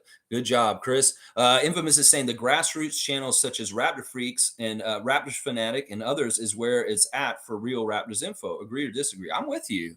In some ways, this is more and more going to be the truth in certain ways, is that we can't trust the mainstream media. In some ways, they very much have corporate mentalities and objectives, and they want to influence us. They want to make us feel certain ways. If you think about commercials on TV, the MO of them is to make you feel like you lack something in your life. You'll watch a commercial and they'll say, "Oh, do you have this for your canker sore on your foot or something like that?" They're going to make you feel like you're desperate. You need something so bad. That's the way it's all set up. So in some ways, you got to really watch out for like what the intention of what these forces is, what they're trying to do. Are they trying to sell you a product? Are they trying to sell you to be afraid or be upset or whatever? There's all kinds of different ways that the media is more manipulative than ever right now. And the fact is, a lot of it, they don't have to be factual or truthful anymore. They can just make up shit and, oh, my bad, we were wrong. We shouldn't have worded it that way or something like that. There's so much lying and so much just kind of like dancing around the truth that it's just fucked up. There's a lot of this right now. And in some ways, grassroots, organic, non-corporate places where you can get information may be very useful in the years to come, because it won't be tainted with corporate directives and objectives. How about that? MSJ saying, "Oh, and Nick Nurse played very poorly. Masai could have seen that coming. No way. Nick was a punk last season." Hang on, it jumped. I want to make sure I get back. No way. Nick was a punk last season, moody and weird about it all. And just watch him in Philly. Disaster coming. Same with Fred. Yeah, I mean, Masai had no idea that Nick was going to go rogue as a coach this year. And if everything had gone smoothly, this wouldn't have been an issue. This wouldn't have been some shit like this. In some ways, Nick really fucked us up, and I hate it. But you know what? We were smart. We didn't let the toxic hang out. We didn't let another year of Nick Nurse happen where it may have gotten even worse this year. We did the smart thing and we did the tough thing. We fired him. Even when people were like, "Why did you fire him? That doesn't make any sense. Why would you fire Nick Nurse?" Well, if you were really paying attention like we were, you'd totally understand why it was absolutely necessary. And if we had continued to let him be around our team, we were going to get even worse and worse with toxic. Trust me, even worse. Yeah. Nako's here. Good to see Nako the Nacho. We can't be a whole lot worse than the Knicks this year, or even worse. I don't know. It's hard to gauge in some ways. I don't know. In some ways, I just want us to worry about ourselves. I don't want to really gauge us against other teams. I want us to gauge us against last year's team. And if we're working better with each other, if we're passing better, we're finding better offense, we're playing better, and we're winning better, that's all I care about. I don't give a shit about these other teams. We're on our own schedule. If we're better than the Knicks, hey, I'm all about it. I don't want to be the last team in the Atlantic Division. I want to be the team, at least, like, if not the top team in the Atlantic Division, but at least the top three. I don't want to be one of the bottom two. So that could be a good goal also there. So in some ways, we may need to be above New York or Brooklyn to do that. So maybe Philly, who knows? We'll have to see. Boston, who knows? Let's keep going. There's my spreadsheet, y'all, just so you know. Johnny's saying, I agree with a lot of your points. Just didn't know if you had an idea in mind for how many years Masai should get if things don't turn around. What are your sincere expectations for the team this year? Great question, Johnny. I appreciate that. Listen, I think that we've got to understand it's not championship or bust mentality. In fact, we need to be this way with the Raptors. We need to be willing to be having winning seasons, even if we don't win the championship. It's unrealistic to be like, we got to just win the championship or bust, because there's only one team out of 30 that win. And it's really, really difficult to do and very hard. So to me, it's always gauging success from the year before. And that's part of why we had to fire Nick this year also, is because he wasn't as successful as he was the year before when we played Philly in the first round. And that was the issue. That play-in game against Chicago was humiliating, and it was embarrassing, honestly. The fact that we lost that game with a 17-point lead in the second half there's no excuse. There's no excuse for that. You're at home. You're in a do or die game. This is your whole fucking season. You have a 17-point lead. How the fuck do you lose like that? And don't tell me it's because of a little girl screaming. No, that team should have had their shit together and done that.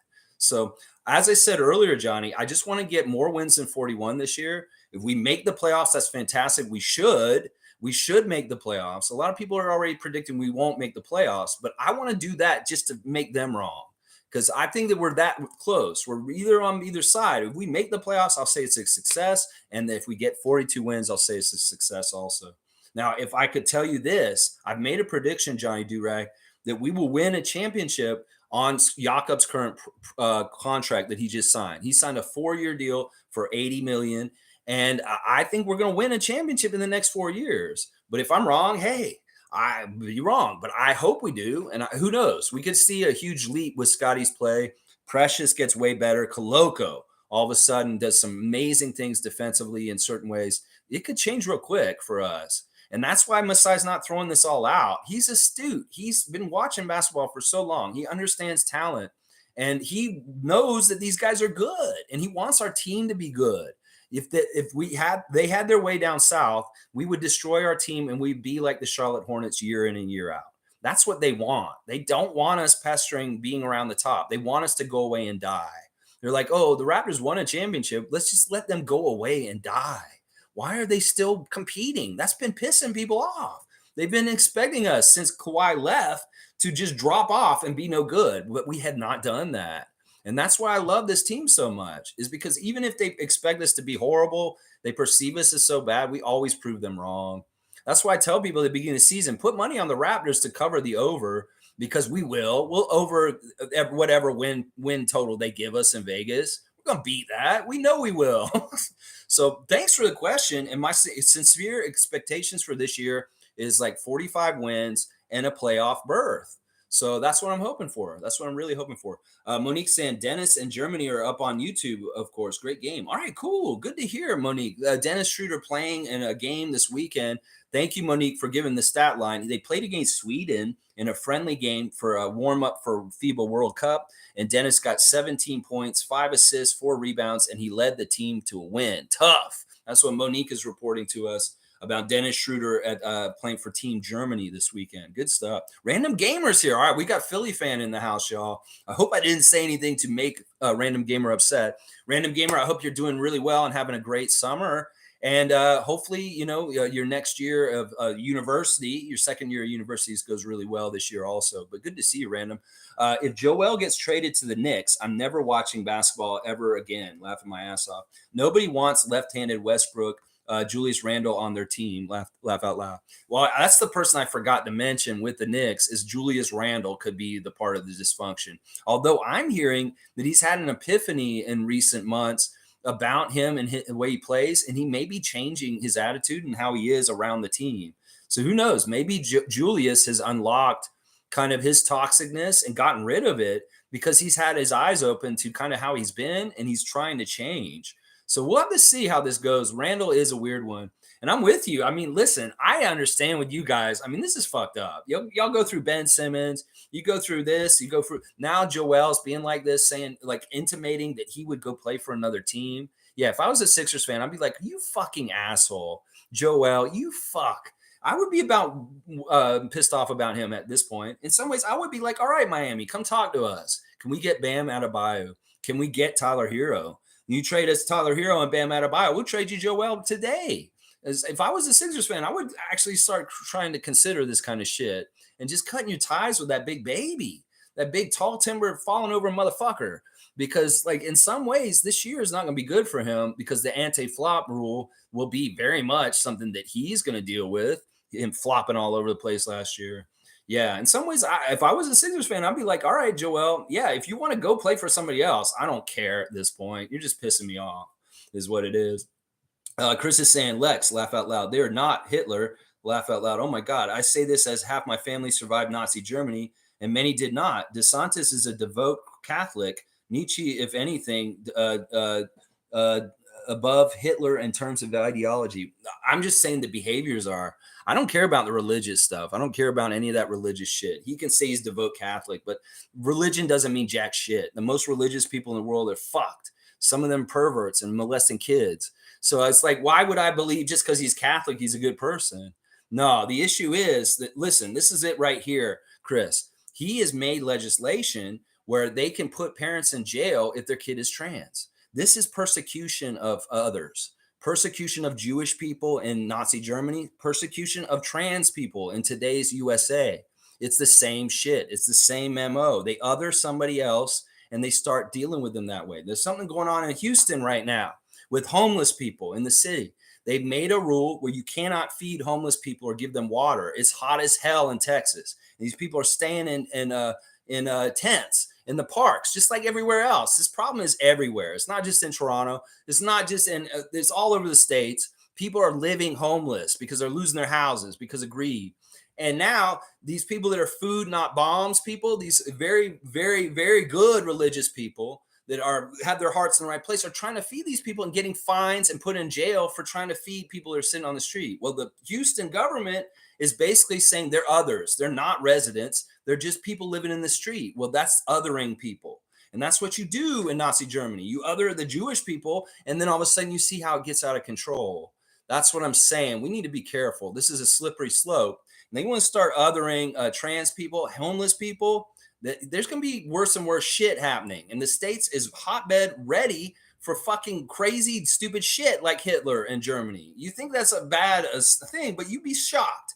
In some ways, the way people die in the U.S. is on the down low, and it's not in a big deal like, the Holocaust in Germany, but there's still people dying and being put to death and having issues happening. It's not the same thing, and I'm not trying to equate them, but the mentality and the way things are down there with the MAGA cult and just following blindly a leader is the same fucking shit as Hitler and Nazism. It is. And you may not agree with me, but it is. Because the othering playbook, a lot of the playbooks that the Nazis use is being employed by DeSantis and Trump today in the United States. That's just the damn truth. It's just the damn truth. Trans people are Jewish people right now. And they're doing the same damn shit they did to Jewish people to trans people right now. They can say, all right, if your kid is trans, they can call the police and say, hey, my neighbor, their kid is really a boy, but he's acting like a girl. And it's freaking me out. Oh, what address is it? Okay, they go to the house and they take the parents and throw them in jail for child abuse. You tell me if that's right or not. Seriously, is that freedom? No, that's not. That's going after a specific group and treating them in a bad way. And that's the same shit that happened in Nazi Germany. Seriously. There we go.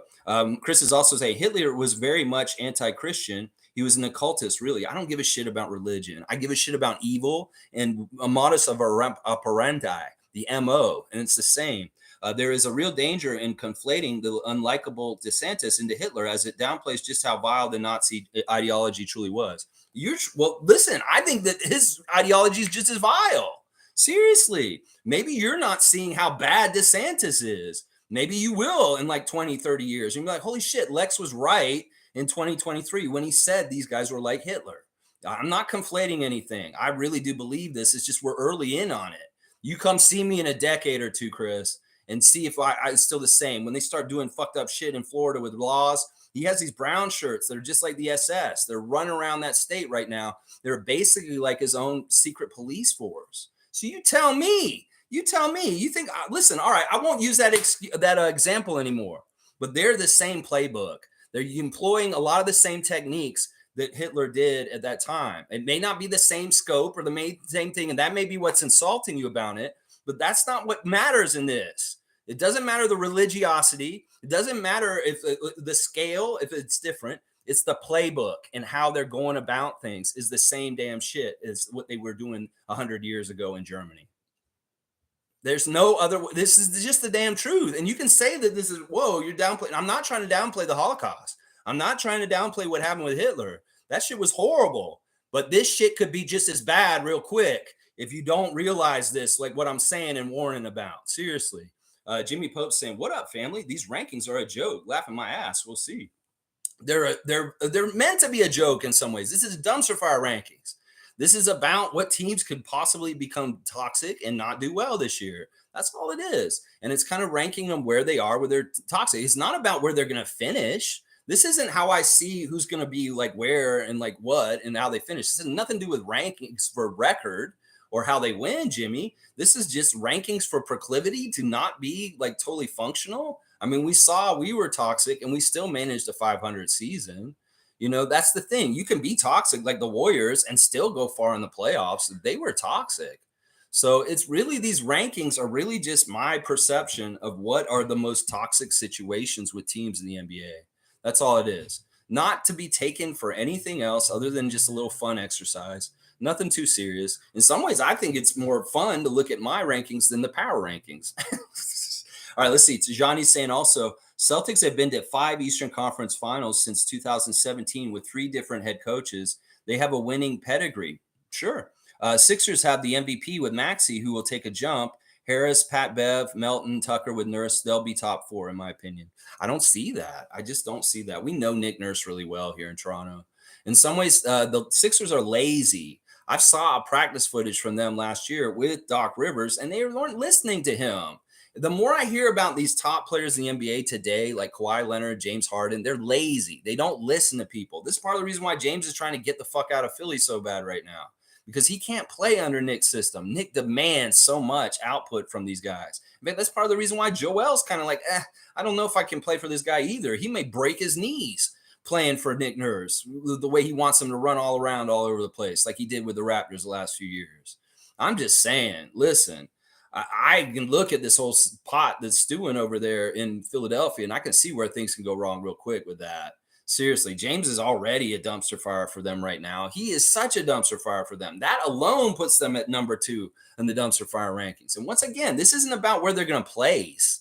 This isn't about how they'll do with their record. This is about how toxic they are. This is about how fucked up their team is on the down low.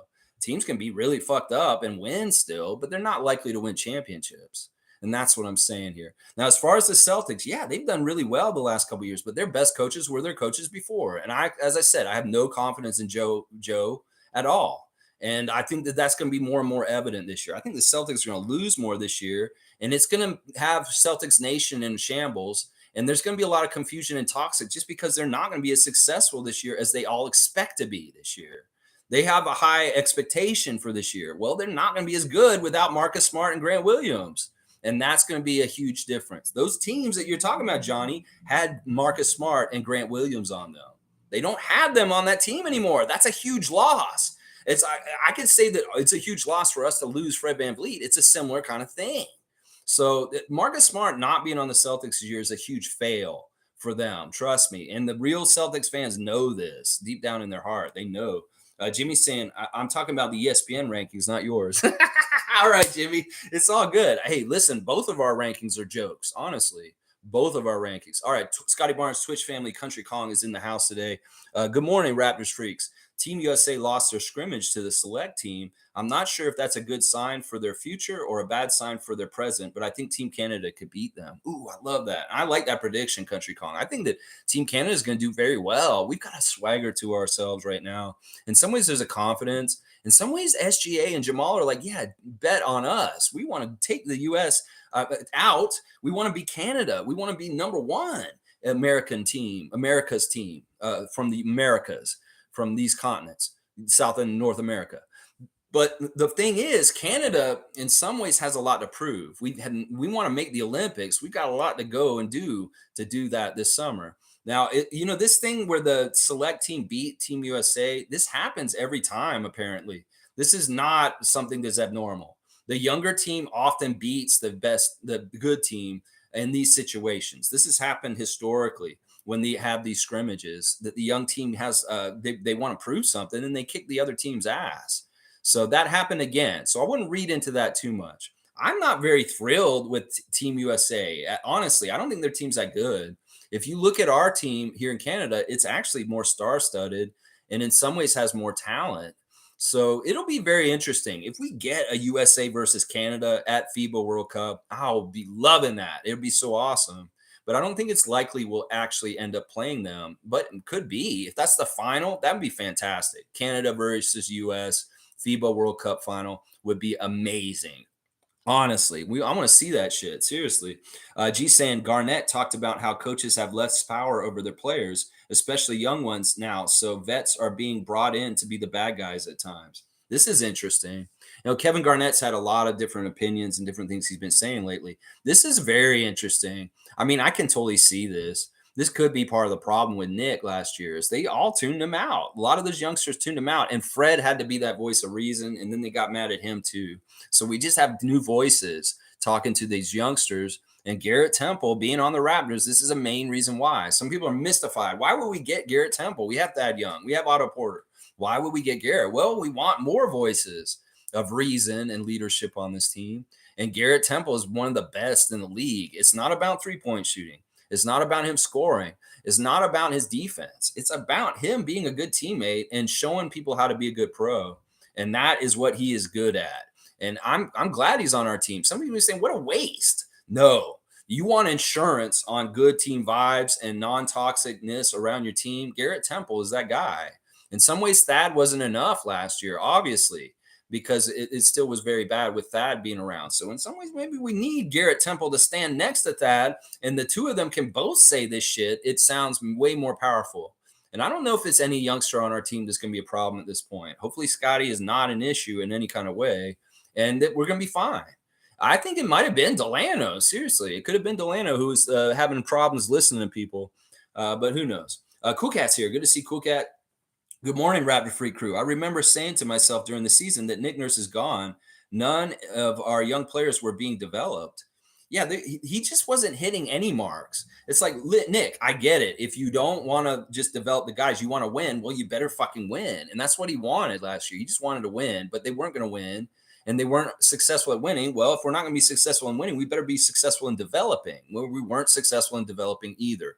Last year was a lost year for a couple of reasons, whether it was the playoff chance at the end of the year, whether it was the opportunities to develop guys during the season. It was lost. And in some ways, I felt like we spun our wheels a bit last year. And that's part of the problem. We needed to build towards something on some level. If it wasn't winning more, it better damn sure have been more Coloco, more Delano, more Scotty getting more developed. And that's what I'm talking about right there. Yeah, good comment, Cool Cat, and always good to see you. Nako saying, I think we have a better young core than the Bulls. I'd take Pascal over anyone on the Bulls. I think our situations are similar but very different. I think that we have a brighter future. We definitely have more young players that are higher caliber that have the ability to grow into something amazing, like Achua and Barnes. But, in some ways there is this is what it is basically the NBA media is treating the Bulls like they treat us. They think that we're just kind of in between teams and we're not really picking either winning or losing. And we're just stuck in the middle. And there's a myth and a legend of the middle in the NBA as being purgatory. It's like you're not bad enough to get a high draft pick to get in better, and you're not good enough to be winning. So why stay in the middle? And that's why a lot of people have the tank for Wemby or tank mentality, or you got to lose to get better mentality. That's bullshit in today's rules. That may have been good like 10 years ago, 15 years ago. That may have been the smart way to do things in the NBA, but it's not anymore. Parity rules the league now. And in losing on purpose is not smart in any kind of way at this point. And that's the thing that Raptors Nation needs to realize more than ever right now. The league has changed. The league is much more even and wide open like the NFL. And at this point, losing to win is not a good idea, because you're developing losing habits. And you can ask the Sixers how hard that is to shake off when you do tank on purpose. So it's never an option. The idea of tanking for Wemby last season was so stupid, and there was no reason for the Raptors to try to do that. So, and also people are saying, well, if we're just mid all the time, we'll never get good enough to win the championship. That's bullshit, also. Because what I'm saying is parity. The Nuggets won last year partly because they got lucky. They had good luck, good health. They got kicking ass, and anybody could come rose up and taken that championship last year. Well, they did. They were the team of destiny. Well, any team could be that team of destiny this year. It's just going to be a given that the Nuggets are going to repeat this year. It's not a given that the Lakers are going to be a superpower this year. It's not a given that the Celtics will be a superpower this year. Nothing is given for anybody. The parity of the league is so good right now. It is very much like the NFL, where you have like 12 or 13 teams that are legitimate Super Bowl contenders. And that's what I'm trying to tell everybody at this point. Stop trying to tank to win, because the league is much more parity, and we can win from where we're at in the middle and get up and elevate to get up there. So that's how I look at it at this point. Let's see. Let me see where I'm at here. But I agree, Naka. We're in a better situation than the Bulls overall. In some ways, they're more aged than us. And in some ways, yeah, it's a kind of a little bit of they don't have as many young studs like we do. They got Io, they got a couple of young studs, but Lonzo really hurt them. Lonzo Ball has absolutely destroyed the Chicago Bulls franchise the last few years with his injury. Let's see. Johnny's saying, Rapid Freak, do you know stuff about this kid Cooper Flagg from Maine? He is a monster in high school. He played in Peach Jam and Curry as well. LeBron was impressed. Cooper was giving Beal some good work. I've heard that he was at Steph Curry's camp this weekend, and he was impressing a lot of people. Dylan Harper, Ron Harper Jr. is also at that camp playing in these games. Yeah, I've heard Cooper Flagg's name quite a bit this weekend. I have not scouted him personally. I've just seen like his name and his face, and I've heard good things about him at Steph Curry's camp this weekend. That's all I've heard, but he's an interesting prospect. We'll have to see. He's a power forward. I think he's a power forward, right? But yeah, Johnny, yeah, I'm going to keep my eye on Cooper for sure. I'm hearing a lot of buzz about him right now. I'll probably go watch some highlights of him after this stream. Cool Cat saying, I'm so glad that Scotty is not on the Orlando Magic, Oklahoma City Thunder, Houston Rockets, or Detroit Pistons. Lots of young guys, he would not get much playing time and no sponsor ads. He dodged a bullet. Oh, yeah. Yeah. I mean, he'd be what, Jalen Suggs on that team, because that's what they wanted us to do. They wanted us to pick Jalen so that Orlando could turn around and pick Scotty in the 5th pick, and he would be in Orlando. That was the NBA's grand design. Now, think about it this way. This is a good example of the media gaslighting us. What was the media putting down our throats that summer? Pick Jalen Suggs, pick Jalen Suggs. And a lot of the Raptors fans bought into it.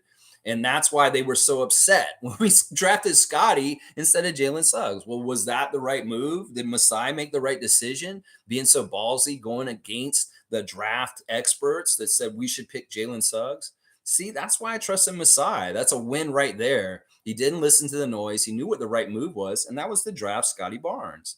And he saved them from that hell in Orlando. I mean, Jalen Suggs would be next to Franz Wagner, Paulo Banchero, all these different young Magic. And in some ways, he is not even in the radar for being an important person on that team right now, as far as like Scotty is as important to the Raptors. So it is a very good situation that we were smart in this situation. We took that kid from Florida State. Really, really smart. That's a testament to the smartness of Bobby and Masai right there. But yeah, he dodged a bullet. I'm sure if you ask Scott, he may be happy to be in Florida just because he's closer to home in those ways. But in the other ways, he really happy he's in Toronto because it's exactly right. It's a much more for him. It's more centered on him, and he'd have a harder time standing out in Orlando than he does here in Toronto. That's for sure. Yeah. Cool Cat agrees with my list. Very logical, in my opinion. I tried to suss it out a little, like very smart, like our friend Mike, logical Raptors fanatic. But, I can always tinker with it. It's the kind of thing where I'll look at it and be like, well, maybe I could move Memphis a little bit this way or something like that. If I look at it for too long, I'll keep moving it around. But that's where I've ended up with it yesterday when I've messed around with it. Let's see. Seymour's here. Good to see the Sheriff Seymour Pape. Good morning, Raptor freaks and freakettes. Let's go Raptors. Yes, let's go, Sheriff. Holding it down in Alberta. Hope everything's good out in Calgary. Always good to see the Sheriff Seymour Pape in the chat. Fiercey Salceros here, Scotty Barnes Twitch family 2022, the summer of Scotty on Twitch. We will never forget, Fiercey, will we? Mainstream media are biased or paid and manipulate our allegiance to certain teams. Honestly, if I didn't interact with my fellow Raptor freaks, I could have wondered why Nick Nurse was fired. I agree with you, Lex. This is the thing. We got to keep the truth out there. And this isn't just applied to sports. This has to be applied to politics. This has to be applied to public consensus, general consensus. They really want to shape us to make something popular by really forcing us how we should think. And y'all need to think for yourself and really think about your values and what you care about, because there are going to be forces out there that are going to try and manipulate and warp things in weird ass ways. And you may fall into these weird situations where you're like, holy crap, where did I get to this point like this? What happened? I'm sure there's a lot of MAGA people that are kind of like that at this point. Like, how did this get to this point? Oh my gosh, you're brainwashed. That's why.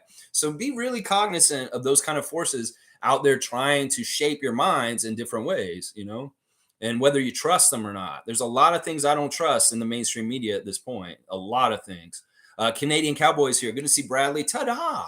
If y'all need something done around the city in 416, Bradley and Tada can come to your house and help you with an odd job, whether it's moving a big couch, washing some windows, cleaning your rain gutters. These guys will come and help you with jobs that you don't want to do yourself or you just can't. Tada. It's on Instagram. It's on the internet. Just look up Tada Services, and Bradley and his brother and some other people will come to your house and actually do the job for you. Cowboys saying, good morning, Lex and Raptor Freaks. Bam. I agree with your list, but I would move Houston up. He wants me to put Houston up higher. I don't know. I can see where it could possibly work with them. I've got them at 7. We'll see. We'll see what happens. Dumpster fires can break out really quickly, and we'll see. I think it's going to stem from Fred's contract. It's going to be real easy. Like, we're going to see a game where Fred gets like 7 turnovers and he shoots like 4 for 30. And the Houston Rocket fans are like, what the fuck is that? We're paying this guy $43 million. In some ways, he may realize that the Rockets fans aren't as nice as the Raptors fans in certain ways, maybe not as accepting.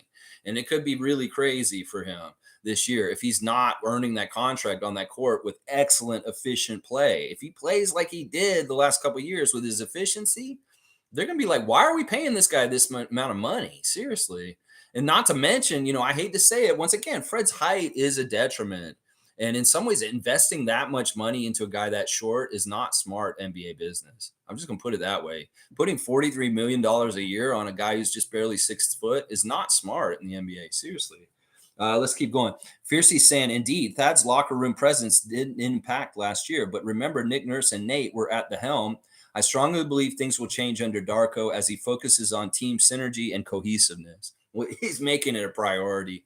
This man he's not going to have it any other way. It's just the standard. It's mandatory. And he's going to do this. He's got good people he's bringing in, whether it's his coaches with him, whether it's, Dennis Schroeder showing up and being familiar with him already. I think Garrett Temple is going to be a very underrated signing. Most people will not realize it or pay attention to it because he won't play and won't do anything. But the dynamic of him being around the team and traveling with the team and stuff like that will be felt by the vibes being much less shakier and weird like they were last year. If Chris Boucher said last year was a weird year, this year he'll be like hopefully saying this year was awesome. Everything was cool and we got together and we figured shit out from last year and fixed it. And that's what I'm hoping will happen. Fun guys here. Speaking of Mike, where has he been? Laugh out loud. Well, I listen, Tom Ducarelli, Tom Duke, and Mike, and various other people that we're that are here normally, they take this time of the year off from the station. They did it last year also. Tom took off August and September for the most part. He came back around somewhere in September, but Tom Duke will be back. But he gets really busy in the summer with his work out in Victoria, British Columbia, and he's doing landscaping. So this is when he's really busy, and that's why Tom's not here right now. Now, Mike, it could very well be this. He's a content creator like me, and he's got a schedule and he's trying to put stuff out. He hasn't put anything out on his channel the last couple of weeks, which I've missed, to be honest. I really do enjoy Mike's work. It could be that Mike has to focus on other things right now in the off season. It could also be not everybody's going to be like 365 days a year Raptors like me. There really is. This is the off season. It's the dead time. And, most people don't even want to think about Raptors or basketball right now unless they're crazy like us. and we're talking about it so much all year long. So some people need a break, and I totally get that. I know Mike will be back, and I'm sure Tom will be back also. And we'll be so happy to see our friends come back. And they're not the only ones. There's a lot of other people that frequent this channel during the season that will be back when stuff starts getting ramped up for real once again. But I know that happened last summer too. It's just this is the dog days of the summer. It's kind of the light news times. Well, some people take a break. This is a lot, and I get it. I mean, if I wasn't committed to doing these streams every day, I might take this month off too. But I love doing this, and I want to talk Raptors every day with you guys. I don't care what time of year it is. But those guys, I understand, and I don't hold it against them. And I know they'll be back. I know that they're not mad or upset with me or anything. They just need a break, and there's nothing wrong with that. And you guys, if you need it too, I understand that. I don't keep track of attendance or anything. I'm like, oh, Monique is here, Fun Guy is here, Nameless is here, Nako. I'm not fucking keeping attendance and keeping track of y'all guys. You can come and go as you want. I know you will come and show up from time to time. Some people show up from time to time. Jason Smith wasn't here for the longest time. Jason was here a bit last year. I remember Jason. And then you've shown up again more recently. That's what I'm saying. People come and go around this channel. And I love that actually. It's like a home for y'all. You don't have to be here all the time. It's not mandatory. I'm not keeping attendance, but I do remember y'all. And I'm very happy to see y'all come back. Seriously. I really am. Let's see. G's saying, okay, Instagram watch. All right, let's go do it, G. Yeah, this is a good cue. Let's go do the Instagram watch. Of course, Grady had a blast at Caravana Carnival. First, Dennis Schroeder. I've got him up first. He's showing a picture of his captain for a German team with his wife and daughter. Then there's a picture of him with his older brother, Siko. And they're at the court side of the German friendly against Sweden. It's so cool to see Dennis with his family because there's not only his older brother there, but his mom was at the game also. There's a nice picture of Dennis and his mother at this Sweden game. But the kid's wearing a Laker Dennis Schroeder jersey. Get him a Raptors Dennis Schroeder jersey. Also, we got. I'm going to do Isaac Bonga real quick because he's on Team Germany and he's throwing up some signs and saying, yeah, they're getting ready. Germany's flexing for the camera. So Isaac Bonga on the team with Dennis Schroeder for Team Canada. Slim Duck. He's got his dunk is on blast right now. That free throw line dunk that he did last season is getting highlight plays all over the place, and it should. It's very impressive, Chris, and we love you for getting that great dunk last season. Koloko is working hard. He was at Caravana yesterday also with Grady. There's a picture of him and Jeff Doughton Jr. and Grady on a float riding around together. I love seeing that. And I love to knowing that Koloko and Jeff Doughton Jr. were both at that parade yesterday also. That's fantastic. I love these guys getting engaged and interacting with the community. And Carnival this weekend in Toronto is off the chain. And this is the place to be. Grady, if you have the good vibes, you get good vibes from Carnival also. And it's just good vibes all around. Grady's good vibes. And then the vibes of the event. Well, it's just vibes, all around vibes. It's good stuff. So, yeah, it's good to see Jeffrey down there also. Precious has got some some football team that he's putting on blast. I think Precious has been in Stockholm, Sweden. That we have seen him actually post that he's in Sweden right now. Very interesting. Let's see. Ron Harper Jr. is putting Ace Bailey on blast for being the MVP at the Curry camp that his brother was at, and also Cooper Flagg that we just talked about. Thad Young is got. He's putting on something about girls trip. It's like if you have some young ladies that want to go and get a classy limo ride or something, he's got Reform Transportation is a company that he owns part ownership of, and he wants you to get picked up in one of his vehicles. So check out Reform Transportation, one of Thad Young's great companies. Scotty Barnes is putting on blast some guy Eternity for Life with the cool hat. I guess this is also part of Carnival this weekend. Mr. New York City putting on a couple different things on blast. JC Lopez, who's a clothing designer, I believe, also putting on the himself riding in the car. Marquise is interesting. I'm really interested to see what he does this year. Young, gifted in Harlem. I like that graffiti. But yeah, he's been mostly working out in the Players Sanctuary in New York City. That's the NBA Players Association gym in New York, where all NBA players can go there and work out. It's part of the thing that Jose Calderon set up for players. Really, really good space. And it's cool that he can be home and still work out like he would be at OVO in New York and still be around his friends and family in the off season. But you got to get back on this side of the border, Marquise, and put that work in at OVO also. Raptors 905 were down at Caravana also this weekend. Stripes was there, being a goof, running around being goofy as a mascot. We love Stripes. He's he's the B team Raptor, but Stripes is still an important part of our franchise and stuff. Of course, Strizzy was down there, and the Raptors crew from the games was down there socializing and with all the stuff and putting on clips and the dancing. And then, of course, they put Grady on blast for being there. They're eating the food. Oh my gosh, the food at Carnival is so good. Oh my gosh, all the jerk food and the patties and the doubles and stuff. Oh man. And Grady, yeah, he's got a special appearance. He's talking to the camera, and then he pans up, and the person on the parade float's like, Grady Dick, yelling him out. So yeah, Grady's just cool, man. He can fit in and do whatever. He's just got that vibe, and it's just such a happy, good time. We'll talk more about this tomorrow. I think I'm gonna make the Monday moment Grady Dick at Carnival this weekend, and just make that a Raptor Freak Monday moment for tomorrow. So that may be my content more tomorrow. Grady dancing with the ladies and just getting down. He took a lot of clips of this, and it's so cool to see everybody down there. He had some cool shoes on, and he's posting. He loves this city. I love that Grady is really embracing Toronto and getting to go to one of its signature events this weekend and being a part of it is fantastic. He is just having a blast. And he's there with, he ran into Lou Dort also. Lou Dort was in the parade, and he's yelling at Grady from the float. So we see Grady interacting with Luguez Dort, who was actually also at the game. Also, Grady's putting on blast that Kansas men's basketball team beat the Bahamian national team in an exhibition game just recently, 92-87. So yeah, there's that, and I think that's it. That's our Raptor Freak Instagram check for today with what the Raptors are doing on that app right now. There you go. Let's see. Cowboys saying Suggs who? I wanted Barnes from the get-go. So glad we got him. Well, to me, it just made more sense. When I saw that ESPN was pushing Jalen Suggs on us, I was like, why do we want another undersized guard? I'm sick of this tradition that the ESPN and the NBA try to put on us that we have a tradition of undersized guards. Okay, Damon Stoudemire. Okay, Muggsy Bogues. Okay, Kyle Lowry, Fred VanVleet. Okay, you just want us to have a built-in deficiency or weakness by having undersized guards in our history. It's like they want to make this a Raptors thing. So as when Masai and Bobby took a 6'7", almost 6'9" guy at that pick, instead I was like, yeah, fuck that undersized guard bullshit y'all are always trying to push on us with Jalen Suggs this year. It was so defined. I was like, yeah, Scotty Barnes, that's the way to go. And it's not just because I'm a Florida State Seminole myself.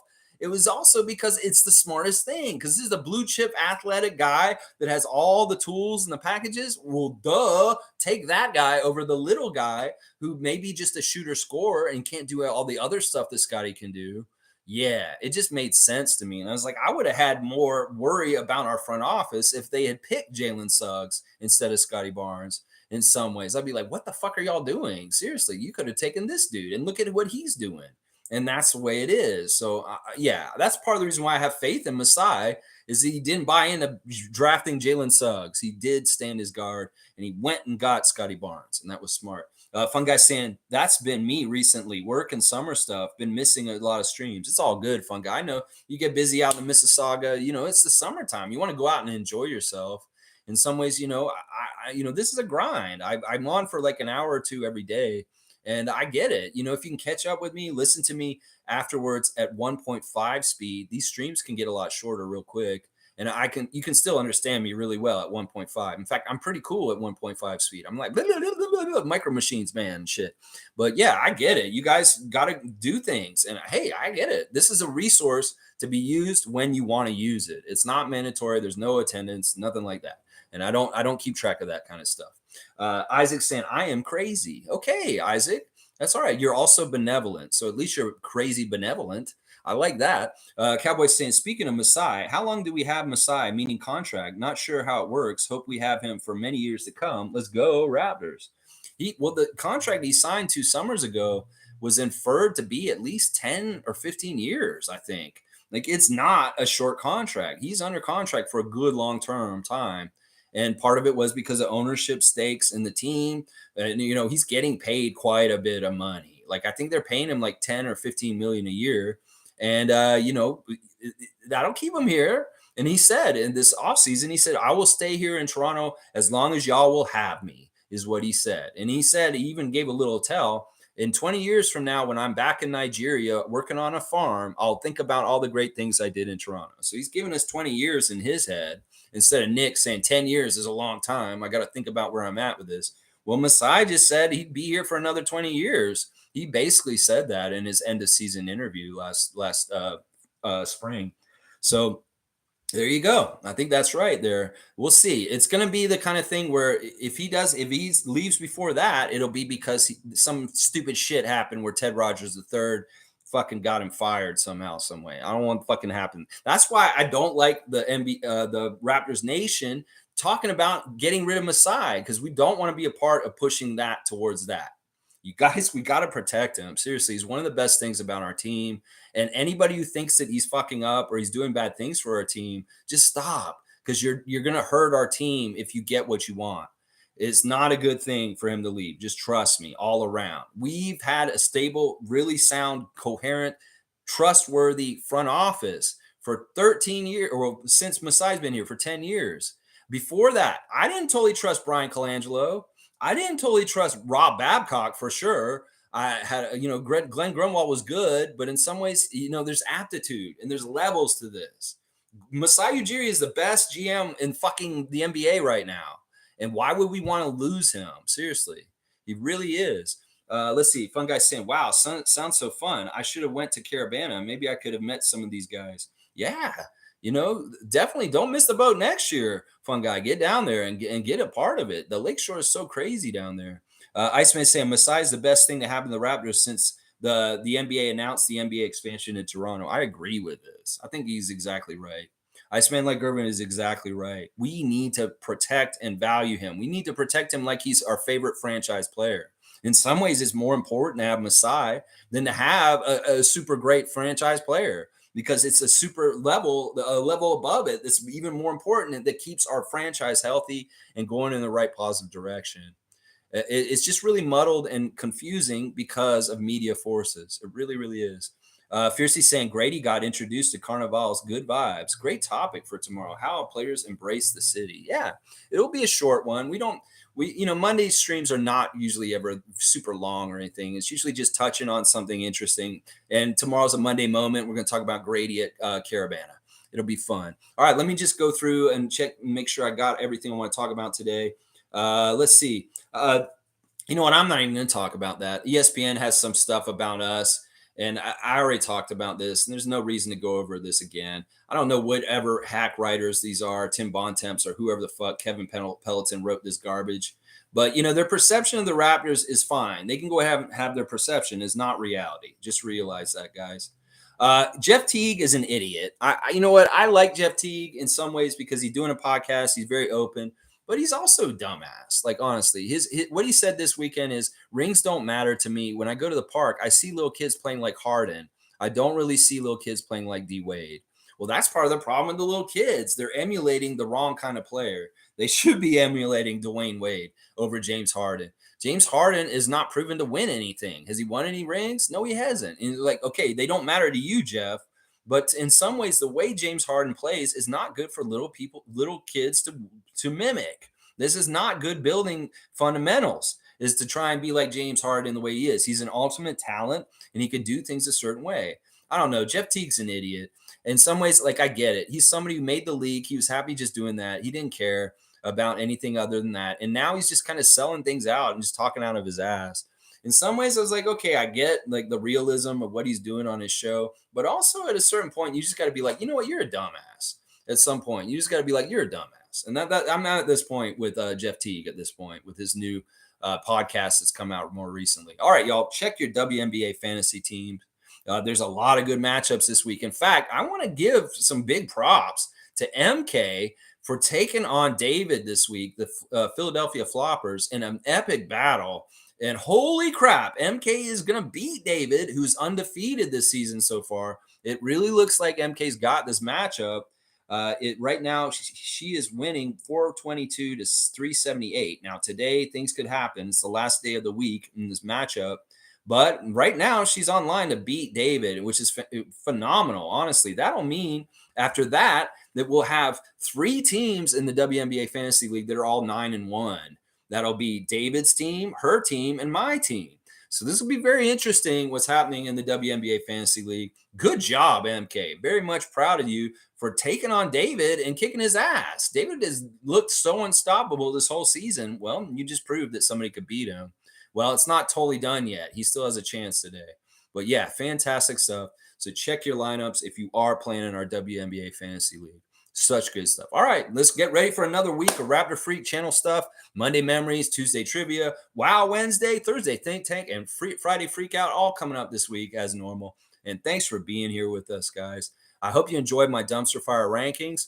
Yeah, as I said, I'll put the link in the comments. So if you want to look at them afterwards and kind of look at what my reasoning and stuff like that for each of the teams, you know, you go check that out yourself. All right, thanks for watching. Please like, comment, subscribe, and share. And thanks for being Raptor freaks, being real ones, and keep your eyes open and just rooting for the team with a pure heart, positivity for wanting the Raptors to do good things. There's so many people in Raptors Nation right now that aren't totally fans at this point. And it is really important to make distinctions that there are real fans out there still, and not just trolls, not just cynical people that want to make witty tweets, not just people that are kind of like hate the Raptors at the same time as loving them. You know, Leaf fans, they're trained to do that. You know, you got to be real ones. And that's why I love this group that we built here, that y'all really do come from the same place as me. It's having a pure heart that wants the Raptors to succeed and win many more championships in the years to come. Johnny Durag, thanks for being here today. And thank you for your great questions and being a part of our channel today. I hope you'll come back again very soon. All right, y'all, have a great day, and let's go Raptors.